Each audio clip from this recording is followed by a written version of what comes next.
Part 3 માં શું સરકારને ઝુકાવી શકશે? હાલ અત્યારે જે જેતપરની કમિટી છે તેમના પાસેથી જે માહિતી મળી રહી છે તેમના આધારે હું તમને એ જણાવવા માંગીશ કે પાર્ટ 3 પણ ત્યારે તેમના મિત્ર ખેડૂતો છે તે તેમના ખેતરે પહોંચી અને કામ કર્યું હતું. એટલે આ તો ખેડૂત છે કે ખેડૂતે ગમે ત્યારે ગમે તે કરી શકે છે. એટલે તો તેમનું જવાબદાર કોણ? તેમાં કોઈ અસરગ્રસ્ત થાય તો તેમનું જવાબદાર કોણ? આવા પ્રશ્નો પણ મહિલાઓ દ્વારા છે તે કલેક્ટરને કરવામાં આવ્યા હતા. કારણ કે હાલ ગુજરાતભરમાં ખેડૂતો છે તે વીજપોલને લઈને લડી લેવાના મૂડમાં છે. ગુજરાતભરમાં ખેડૂતો છે તે વીજપોલનો વિરોધ કરી રહ્યા છે. આપણે જોયું છે કે પાર્ટ 1 અને પાર્ટ 2 માં જે છે તે આંદોલન પૂર્ણ કર્યું છે ખેડૂતોએ. તેમાં કેટલું તેમને ન્યાય મળ્યું છે, કેટલે સુધી તેઓ પહોંચ્યા છે, સમગ્ર વિગત મેળવી છે. આપણે વાત કરી રહ્યા છીએ પાર્ટ 3 ની, કે જે સૌ કોઈ ખેડૂતો અને સૌ કોઈ ગુજરાતભરના લોકો રાહ જોવે છે કે પાર્ટ 3 માં ખેડૂતો એવું તે શું કરવાના છે કે તે જે ગુજરાત સરકાર, જે સરકાર તેમની માંગ નથી સ્વીકારતી, એને લઈને પાર્ટ 3 માં એવું તે ખેડૂતો શું કરવાના છે. પરંતુ પાર્ટ 1 અને પાર્ટ 2 માં ખેડૂતોને કેટલું ન્યાય મળ્યું છે, જે આંદોલન કરવામાં આવ્યું હતું, જે વિરોધ કરવામાં આવ્યો હતો, પરંતુ પાર્ટ 3 સુધી ખેડૂતો હવે પહોંચ્યા છે. પાર્ટ 1, 2 પૂર્ણ કરી પાર્ટ 3 માં ગયા છે. ત્યારે પાર્ટ 3 ના શ્રી ગણેશ ગઈકાલે મોરબીથી થઈ ગયા છે. મોરબી ખાતે મોટી સંખ્યામાં ખેડૂતો છે તે આવેદન માટે પહોંચ્યા હતા. અને હવે પાર્ટ 3 માં કઈ ખેડૂતોની રણનીતિ છે, ખેડૂતો કઈ રીતે સરકાર સમક્ષ છે તે પાર્ટ 3 માં લડાઈ આપવાના છે, તે મુદ્દે વાત કરવી છે. નમસ્કાર, આપની સાથે હું છું પ્રદીપ પાઠક અને વાત કરી રહ્યા છીએ ગુજરાતભરના ખેડૂતોની પાર્ટ 1, 2 અને 3 આંદોલનની. તો શરૂઆત ક્યાંથી થઈ હતી અને અત્યારે આંદોલન ક્યાં સુધી પહોંચ્યું છે તેની વાત કરવી છે. અને આપણી સાથે જે પાર્ટ 1 અને 2 ના પ્રત્યક્ષદર્શી છે, જેઓએ કવરેજ કર્યું છે, તે આપણી સાથે જોડ્યા છે. સહયોગી આપણા રાજેશ જોશી. રાજેશ, આપણી સાથેથી એ માહિતી મેળવી છે કે પાર્ટ 1 અને 2 ખેડૂતોએ પૂર્ણ કર્યું છે. પાર્ટ 3 એટલે કે શ્રી ગણેશ ગઈકાલે મોરબીમાંથી જે આવેદન આપવામાં આવ્યું છે ખેડૂતો દ્વારા, તમે કઈ રીતે જોઈ રહ્યા છો? પાર્ટ 3 કઈ રીતે, કઈ દિશામાં જઈ રહ્યું છે? ચોક્કસથી પ્રદીપ, ગઈકાલે જે ખેડૂતો દ્વારા પદયાત્રા કરી અને જે આવેદન આપવા માટે કલેક્ટર કચેરી પહોંચ્યા હતા, આ ચોક્કસપણે કહી શકાય કે જે પાર્ટ 3 ની સૌ કોઈ રાહ જોઈ રહ્યા છે. આ પાર્ટ 3 ના શ્રી ગણેશ અને પેલું પગથિયું ખેડૂતો દ્વારા કાલે શરૂ કરી દેવામાં આવ્યું છે. આગળનું પાર્ટ 3 કેવું રહેશે તેના પર હજી સૌ કોઈની નજર છે. પરંતુ જે હાલ અત્યારે જે જેતપરની કમિટી છે તેમના પાસેથી જે માહિતી મળી રહી છે તેમના આધારે હું તમને એ જણાવવા માંગીશ કે પાર્ટ 3 પણ ક્યાંક ગાંધી ચિંધ્યા માર્ગે થવાનું હોય તેવું લાગી રહ્યું છે. કારણ કે પાર્ટ 1 અને પાર્ટ 1 ની અંદર ક્યાંક રાજકારણે એન્ટ્રી છે તે ખેડૂતોના નામે લીધી હતી. પરંતુ જે અમદાવાદથી આગળ જતા જે 19 ગામ છે ત્યાં કોંગ્રેસ દ્વારા સભા કરવામાં આવી હતી ને ત્યાંથી જે આખું આંદોલન છે તે વેર વિખેર થયું હતું. તેને લઈને ખેડૂતોને હવે રાજકારણ ઉપરથી વિશ્વાસ ઉડી ગયો છે. એનું કારણ એક જ છે કે જ્યારે કોઈ પણ આંદોલનની અંદર રાજકારણ પ્રવેશ કરે છે ત્યારે એ આંદોલન અલગ દિશામાં જાય છે અને છેલ્લે ખેડૂતોના ખંભે બંદૂક ફોડવામાં આવતી હોય છે. ત્યારબાદ આ પેલા પાર્ટ પછી ખેડૂતો છે તે સમજી ગયા છે અને બિન રાજકીય રીતે આંદોલન કરવાની શરૂઆત છે તે કરી હતી. ત્યારબાદ પાર્ટ 2 છે તે મોરબીના જેતપર ગામની અંદર શરૂ થાય છે. ત્યાં 19 દિવસ સુધી સતત 15 જેટલા ખેડૂતો છે તે આ ઉપવાસ છાવણીની અંદર જોડાયા હતા અને આમરણાથ ઉપવાસ છે તે તેમના દ્વારા કરવામાં આવ્યો હતો. પરંતુ ક્યાંક ને ક્યાંક જે ઉપવાસ પર બેઠેલા જે ખેડૂતો હતા તેમની તબિયત છે તે દિવસે ને દિવસે વધુ ખરાબ થઈ રહી હતી. તેના હિસાબે જ ત્યાંની જે સમિતિ છે તેમના દ્વારા આ આંદોલનને ત્યાં પૂરું કરવાનો નિર્ણય લીધો. ત્યારબાદ તેમણે જણાવ્યું હતું કે હવે આવનારા દિવસોની અંદર પાર્ટ 3 ની જાહેરાત છે તે જેતપર ગામની સમિતિ કરશે. જેતપર ગામનું નામ લઉં છું એટલે કે માત્ર આ વીજપોલનો પ્રશ્ન જેતપર ગામનો નથી, કે જે આંદોલન ચાલી રહ્યું છે તે જેતપર ગામનું નથી.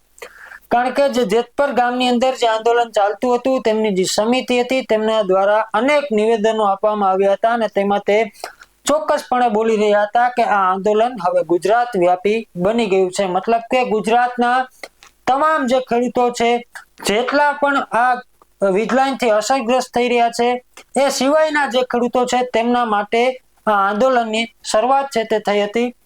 તો તો હવે આંદોલન છે તે ગુજરાત વ્યાપી બન્યું હતું. ત્યારબાદ આજે પાર્ટ 2 છે તે પૂર્ણ કરવામાં આવ્યો. જે ખેડૂતો ઉપવાસ પર હતા તેમના પારણા કરાવવામાં આવ્યા. ત્યારબાદ સૌ કોઈની નજર હતી પાર્ટ 3 ઉપર.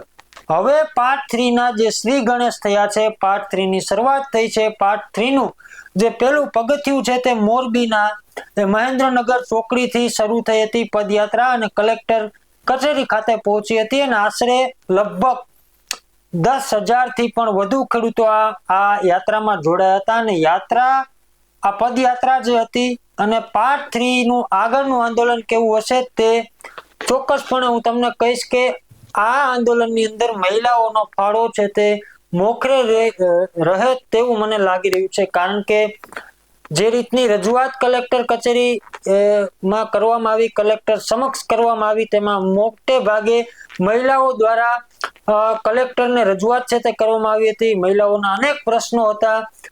7 થી 8 જેટલી મહિલાઓએ કલેક્ટરને રજૂઆત છે તે કરી હતી અને 2 થી 3 પ્રશ્નો હું તમને યાદી પણ અપાવું કે જો વીજપોલની અંદર ખેડૂતો જે કામ કરી રહ્યા હોય અને જો વીજપોલ કે વીજના તાર જે છે તે ખેતરમાંથી નીકળી રહ્યા છે, હવે આની અંદર જો કોઈ અવગણિત ઘટના બને, શોર્ટ સર્કિટની ઘટના બને તો તેમનું જવાબદાર કોણ? તેમાં કોઈ અસરગ્રસ્ત થાય તો તેમનું જવાબદાર કોણ? આવા પ્રશ્નો પણ મહિલાઓ દ્વારા છે તે કલેક્ટરને કરવામાં આવ્યા હતા. કારણ કે જે 4 તારીખે જે પરિપત્ર સરકાર દ્વારા આપવામાં આવ્યો તેમાં આવી કોઈ પણ માહિતીનો ઉલ્લેખ છે તે કરવામાં નહોતો આવ્યો. કારણ કે એ પણ એક જીવનું જોખમ જ છે ખેડૂતો માટે કે જે વીજના તાર નીકળી રહ્યા છે તેમની નીચે કામ કરવું. અને અનેક વિડીયો પણ સોશિયલ મીડિયાની અંદર વાયરલ થયા હતા કે જે વરસાદી માહોલ છે તે શરૂ થતાની સાથે જ જે વીજપોલ છે તેમાં જે વીજપોલની અંદર જે કરંટ જોવા મળ્યો હતો તેના લીધે ખેડૂતોની ચિંતામાં પણ વધારો થયો હતો. તો આવા અનેક પ્રશ્નો છે તે રાખવામાં આવ્યા હતા. તો બીજી તરફ જે ખેડૂત અગ્રણી છે તેમના દ્વારા પણ ગઈકાલે કહેવામાં આવ્યું હતું કે જે રીતે કલેક્ટર તેમની વાત સાંભળશે અને કેવો સામેથી જવાબ મળશે કલેક્ટર તરફથી એ રીતનું પાર્ટ 3 જોવા મળશે. એટલે ચોક્કસપણે એક વસ્તુ તો કહી શકાય એમ છે કે પાર્ટ 3 જે છે તે પાર્ટ 3 ની અંદર મહિલાઓનું સ્થાન ક્યાંક ને ક્યાંક મોખરે હોય તેવું લાગી રહ્યું છે. જી રાજેશ, ચોક્કસથી એ પણ આપણે જાણવા મળ્યું. ગ્રાઉન્ડ રિપોર્ટમાં પણ લોકો ખેડૂતો કહી રહ્યા હતા કે કલેક્ટર જેવો જવાબ આપશે, સરકાર જેવો જવાબ આપશે એવું અમારું આંદોલન રહેશે. એટલે કે હવે એ તો આગામી સમયમાં ખેડૂતો નક્કી કરવાના છે અને પાર્ટ 3 માં કઈ રીતનું આંદોલન છે તે ખેડૂતોની બેઠક થશે ત્યારબાદ થશે. પરંતુ ખાસ મહત્વની વાત એ છે રાજેશ કે જે આંદોલન પાર્ટ 3 થવાનું છે તે પેલા ખેડૂતો દ્વારા જે 32 થી વધારે 28 થી 32 જેટલા પ્રશ્નો છે તે જે 365 ગામમાંથી આવેલા છે કે જે ખેડૂતોને 2 દિવસ જેટ પર આપણે 12 ગામની મિટિંગો બોલાવવામાં આવી હતી અને તેમાં જે ગ્રામ પંચાયતોના જે આપવામાં આવ્યા હતા લેટર, તે લેટર ગઈકાલે આ કલેક્ટરને સુપરત સોંપવામાં આવ્યા છે. પરંતુ તેમાં જે ખાસ મહત્વના 3 પ્રશ્નો ટાંકવામાં આવ્યા છે અને એક પણ આક્ષેપો ખેડૂતો દ્વારા કરવામાં આવી રહ્યા છે કે જે વળતરમાં અત્યારે એક સમિતિ બનાવવાની વાત આવે છે. કમિટી બનાવવા માટેની જે વાત કરી રહ્યા છે તેમાં ખાસ એ છે કે કમિટીમાં 3 વ્યક્તિઓ નિમવામાં આવશે.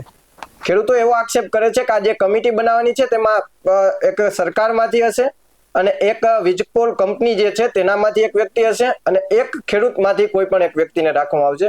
તો આ 3 વ્યક્તિઓને સિલેક્ટ કરવામાં આવશે. પણ ખેડૂતો એવો આક્ષેપ કરે છે કે બંને જે સરકાર છે અને કંપની છે તે તો બંનેની સાઠગાંઠ છે તેવા આક્ષેપ કર્યા હતા. તો ખેડૂત એમાં એકલો પડી જાય છે. તો આ કમિટીને કઈ રીતે તમે જોયું?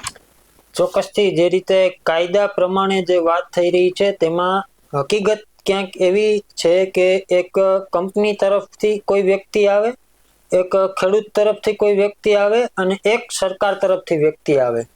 ખેડૂતોનો આક્ષેપ એવો છે, આ કમિટી તો બની રહી છે પરંતુ ખેડૂતોનો એવો આક્ષેપ છે કે જો કંપનીનો વ્યક્તિ આવે ત્યારબાદ સરકારનો વ્યક્તિ, મતલબ કે મોરબી જિલ્લાની વાત થતી હોય તો મોરબી કલેક્ટર તરફથી કોઈ એસડીએમ કે તેમની ટીમનો કોઈ વ્યક્તિ આવે, આ 3 જણાની ટીમ હોય એમાં ખેડૂતનો જે આક્ષેપ છે તે કંઈક એવો છે કે કંપની અને સરકારની જે મિલીભગત છે તેમના હિસાબે જ ક્યાંક ને ક્યાંક ખેડૂતોને હજુ સુધી આ આંદોલનની અંદર ન્યાય નથી મળ્યો, આવું ખેડૂતોનું કહેવું છે. પરંતુ જે તમે 3 મુદ્દાની વાત કરી છે, 3 મુદ્દા છે તે આવેદનપત્રની અંદર ટાંકવામાં આવે છે. પહેલી વસ્તુ એ છે કે સરકાર દ્વારા જે 4 તારીખની અંદર 4 તારીખના દિવસે જે પરિપત્ર જાહેર કરવામાં આવ્યું છે તેમાં જમીનની બજાર કિંમત કરતા 200%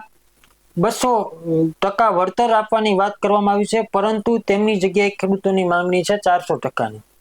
બીજો મુદ્દો એ છે કે જે 2006નો જે કાયદો છે, 2006ની અંદર જે કાયદો બહાર પાડવામાં આવ્યો હતો એ છે કે ખેડૂતોને મહિને ભાડું મળે.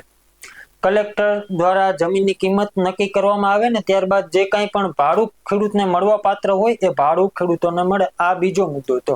ત્યારબાદ ત્રીજો મુદ્દો એ છે, ખેડૂતોની માંગ એ છે કે આજે વીજ કરંટનો જે સોશિયલ મીડિયા પર વિડીયો વાયરલ થયો હતો તેને લઈને ખેડૂતોની અંદર ચિંતાનો માહોલ સતત જોવા મળી રહ્યો છે. કારણ કે જ્યારે ચોમાસાની સિઝન ખેડૂતોને ખેતરોની અંદર ચાલતી હોય છે, મગફળી, કપાસ, સોયાબીન આવા જે ચોમાસુ પાક છે તેમના કામગીરી ખેતરોની અંદર ચાલતી હોય છે. બીજી તરફ વરસાદ વરસતો હોય છે અને સામાન્ય વરસાદની અંદર જ્યારે ખેડૂત છે તે ખેતરની અંદર નિંદામણ કરવા જાય, આવા દવાના છંટકાવ માટે જતો હોય છે કે જ્યારે વરસાદ પડતો હોય છે કે સતત માનો કે 15 દિવસ સુધી વરસાદ એક ધારો ધીમી ધારે વરસતો હોય અને જો ખેતરમાં જવાય એમ હોય તો ખેડૂત નિંદામણની પ્રક્રિયા કરતા હોય છે, દવાના છંટકાવ કરતા હોય છે. આવા અનેક કામો છે તે ખેડૂતો જ્યારે ખેતરની અંદર ભેજ અથવા તો માટી ભીની હોય ત્યારે ખેડૂત આવા કામો કરતા હોય છે.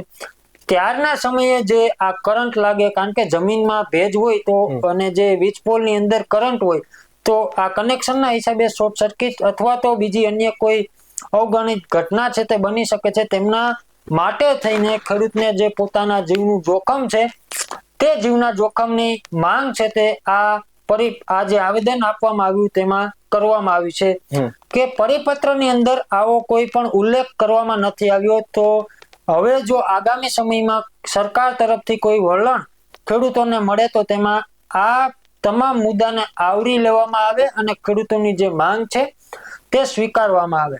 નહીતર પછી ખેડૂતોએ આજે 2 આંદોલન ગત ટાઈમમાં પૂરા કર્યા છે, પાર્ટ 1, પાર્ટ 2.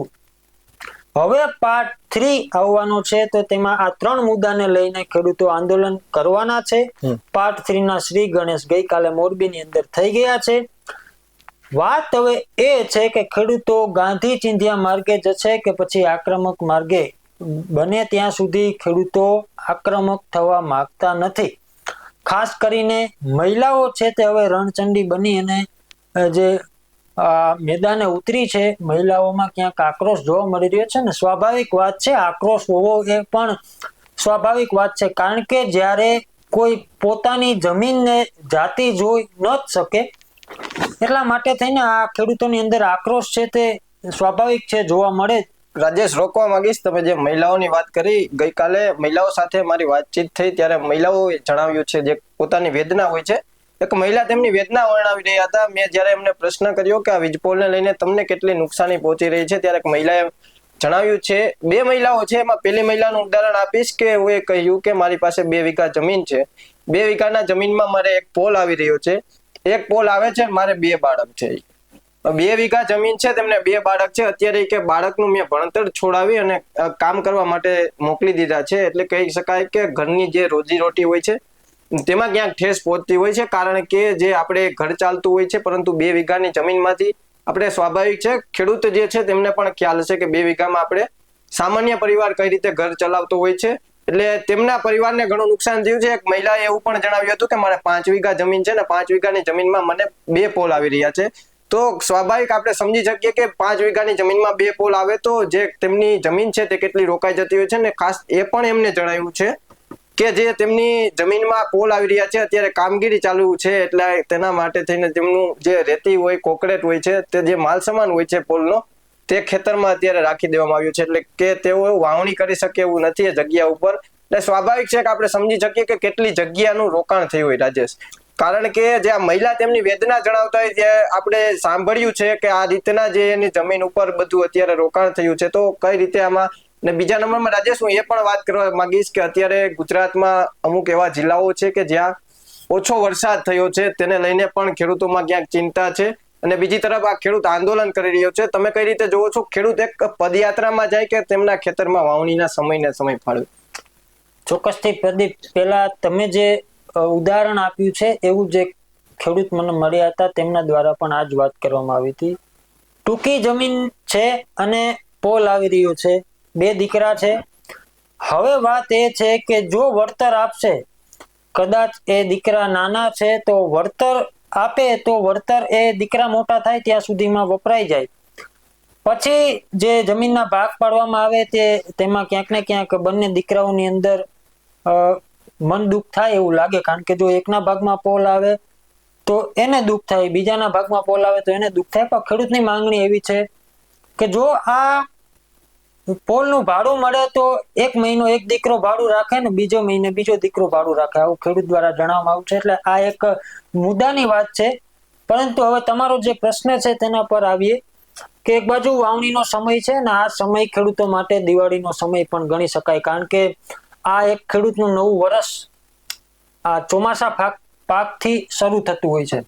અને જો ખેડૂતોનું મેં તો ખેતી અગાઉ કરેલી છે એટલે મેં એવા ઘણા શબ્દો સાંભળેલા છે કે જેની વાવણી બગડે એનું વરસ બગડે. આજે આ ખેડૂતોમાં ક્યાંક એવો માહોલ જોવા મળી રહ્યો છે, કારણ કે ખેડૂત એક બાજુ વીજ પોલથી પરેશાન છે, બીજી તરફ વરસાદે છે તે ક્યાંક મોટી બ્રેક લઈ લીધી છે.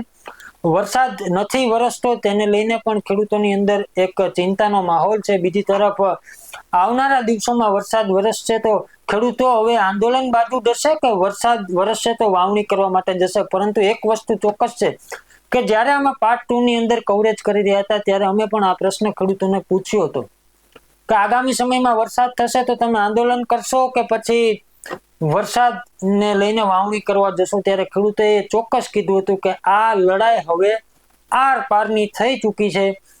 ખેડૂતોએ સરકાર સામે બાયો ચડાવી લીધી છે, એ હવે હેઠી ઉતરવાની નથી. એટલા માટે ખેડૂતો એક દિવસ વાવણી કરશે અને એક દિવસ આંદોલનમાં જોડાશે, આવા નિવેદનો ખેડૂતો દ્વારા આપવામાં આવ્યા હતા. એટલે ચોક્કસપણે એમાં હવે બીજી કોઈ વાત નથી, કારણ કે ખેડૂતોનો જે રીતનો આક્રોશ છે અને ખેડૂતોની જે રીતે માંગ સાથે જે ખેડૂતો મેદાને ઉતર્યા છે અને સરકાર સામે જે રીતે ખેડૂતોએ બાયો ચડાવી છે તે રીતે હવે ચોક્કસપણે કહી શકાય કે ખેડૂતો છે તે કદાચ આ મને એવું લાગે છે કે આ વર્ષની વાવણી છે તે જાતે પણ કરી દે એવું લાગી રહ્યું છે, કારણ કે જે અત્યારે જે તેમની માંગો છે, જે પોતાની જે કિંમતી જમીન છે તેમને જવા નથી દેવી, તે માટે થઈને ખેડૂત આ આર પારની લડાઈ હવે સરકાર અને કંપની સામે લડી રહ્યો છે. ત્યારે હવે આગામી સમયમાં વરસાદી માહોલ પણ બનવાનો છે, કારણ કે હવામાન ખાતા દ્વારા વરસાદની પણ આગાહી કરવામાં આવી છે. ત્યારે હવે જોવાનું એ રહેશે કે ખેડૂત કઈ દિશા તરફ જાય છે. જી રાજેશ, ચોક્કસથી વાત કરી છે ખેડૂતની જે વાત ચાલી રહી છે. ખેડૂત જ્યારે આપણે કહી શકાય બોટાદ કાંડમાં જ્યારે જેલમાં ગયો હતો ત્યારે તેમના મિત્ર ખેડૂતો છે તે તેમના ખેતરે પહોંચી અને કામ કર્યું હતું. એટલે આ તો ખેડૂત છે કે ખેડૂત ગમે ત્યારે ગમે તે કરી શકે છે. એટલે હું તમારી પાસેથી એ જાણવા માંગીશ કે 3 ફેઝમાં જે આ આંદોલન ચાલી રહ્યું છે, 3જા ફેઝમાં પહોંચ્યું છે, પાર્ટ 3 કહેવાય. પાર્ટ 1 અને પાર્ટ 2 માં જે ટૂંકમાં હું તમારી પાસેથી માહિતી મેળવવા માંગીશ કે પાર્ટ 1 અને પાર્ટ 2 માં કેટલી સફળતા મળી છે અને પાર્ટ 3 માં શું સરકારને ઝુકાવી શકશે? ચોક્કસથી પ્રદીપ, પણ પેલા મારે એક વાત એ કેવી છે, જે તમે મિત્રના ખેતરમાં કામ કરવા માટે જઈને બોટાદની અંદર જે ઘટના થઈ હતી, આ એક ખેડૂતનું જીવન છે ને તે આદર્શ છે. કારણ કે જ્યારે અત્યારે ખેડૂત જે જૂથ છે ને તે એક દિશા તરફ આગળ વધી રહ્યો છે. એ અત્યારે નાત જાત બધું જ ભૂલી ગયા છે. ખેડૂતનો જે સમાજ છે કે અમારી અત્યારે જાતિ જ્ઞાતિ બધું એક ખેડૂત જ છે.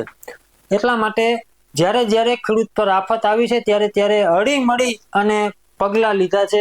એટલા માટે થઈને જ હવે ક્યાંક ને ક્યાંક આ જે આક્રોશ ખેડૂતોનો છે તે સરકારને ઝુકાવે તેવું લાગી રહ્યું છે. હવે તમારો જે પ્રશ્ન છે કે પાર્ટ 1-2 એમાં કેટલી સફળતા મળી અને પાર્ટ 3 માં કેવી સફળતા મળશે એના ઉપર હું એક વાત કહું કે જે રીતે પાર્ટ 1 કરવામાં આવ્યું હતું, પાર્ટ 1 ની અંદર એ રીતનો માહોલ હતો કે એમાં રાજકીય પક્ષો હતા. કારણ કે મોરબીના જેતપરની ગામની અંદર મોરબીના જે નેતાઓ હતા તે તમામ લડી રહ્યા હતા. હવે એમાં વાત કરીએ, કોંગ્રેસ વિપક્ષે જ મોટે ભાગે પ્રશ્નોને લઈને લડતું, એટલે અત્યારે આમ આદમી પાર્ટી અને કોંગ્રેસ હવે બંને છે તે મોરબીની અંદર લડી રહ્યા હતા. તો આ પાર્ટ 1 ની શરૂઆત કોંગ્રેસ દ્વારા કરવામાં આવી હતી. ત્યારબાદ આમ આદમી પાર્ટી છે તે ગાંધીનગર ખાતે પહોંચવામાં વાર હતી ત્યારે બળવો લે છે કે આ આંદોલન અમારું છે અને કોંગ્રેસ ગાંધીનગર જતા અટકાવે છે. એટલે આ જે રાજકીય પક્ષોની લડતમાં ખેડૂતો ફરી એકવાર ત્યાં ફસાયા હતા. એટલા માટે થઈને પાર્ટ 1 છે તે ક્યાંક હું એ આંદોલનને અધૂરું ગણું છું, કારણ કે એ આંદોલન અધૂરું રહ્યું હતું, સંપૂર્ણ નિષ્ફળ ગણી શકાય ત્યાં. હા, એ આંદોલન નિષ્ફળ ગણાય તેવું પણ કહી શકાય. પાર્ટ 2 ની વાત કરીએ તો પાર્ટ 2 ની અંદર ખેડૂતોએ બિન રાજકીય રીતે લડાઈ આપી.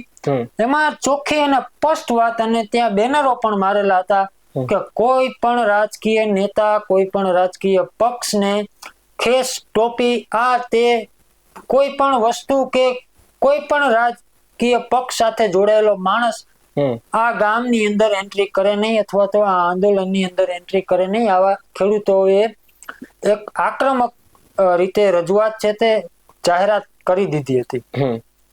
એટલે માટે જ પાર્ટ 2 ને ક્યાંક સફળતા મળી છે, કારણ કે બિન રાજકીય હતું. સરકાર ખેડૂતોની વાત સાંભળવા માટે તૈયાર થઈ.